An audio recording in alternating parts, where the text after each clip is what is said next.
pour essayer de mieux comprendre la question de l'égalité des sexes et aussi la question de l'autonomisation économique des femmes dans la région MENA,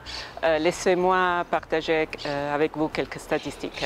Parmi ceux-ci, les plus récents ont été publiés par l'Organisation économique pour la coopération économique et sociale en 2020, qui nous indique que dans la région de MENA, seulement 20% des femmes participent au marché du travail ou sont à la recherche du travail par rapport à 50% au niveau mondial. Seulement 38% des femmes ont la possibilité d'avoir accès au crédit et il y a seulement un pourcentage de 23% des moyennes et petites entreprises détenues par des femmes par rapport à 32% au niveau mondial aussi. Donc, toutes ces données, il faut aussi tenir en compte qu'elles ont été touchées par la pandémie. C'est-à-dire que malheureusement, surtout dans les secteurs où les femmes sont surreprésentées comme l'hôtellerie et le tourisme, ces données très probablement vont empirer. Mais, comme a dit aussi la Commission européenne dans l'agenda tout récemment publié de coopération avec les pays du voisinage sud, donc de la région MENA, il y a une priorité qui est celle de l'égalité des sexes, mais pour lesquelles il faut adopter des politiques, mais pour les faire, il faut aussi avoir des données et des diagnostics. C'est pour ça que l'Union pour la Méditerranée a mis en place un système de suivi sur 20 indicateurs et 40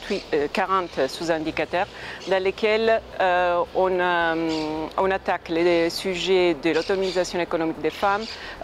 du leadership, mais aussi de la violence contre les femmes. En particulier sur la question de l'autonomisation économique des femmes, on ne peut pas imaginer une région inclusive aussi par rapport aux femmes sans imaginer aussi un système économique, un écosystème qui soit favorable à l'innovation et à l'entrepreneuriat féminin. Donc, c'est pour ça qu'il faut absolument mettre en place des politiques, mais aussi des partenariats privés et publics pour soutenir l'innovation. Tout ça en tenant compte qu'on est dans un contexte qui évolue en continu et surtout dans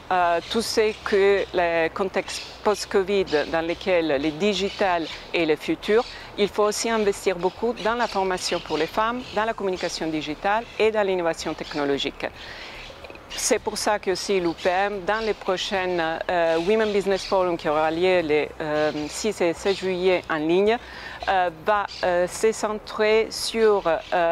les opportunités que la digitalisation peut donner aux femmes qui détiennent des petites et moyennes entreprises pour les aider à développer le réseau, à être en contact avec des investisseurs ou des sponsors pour améliorer leur réseau commercial au niveau local, régional et international.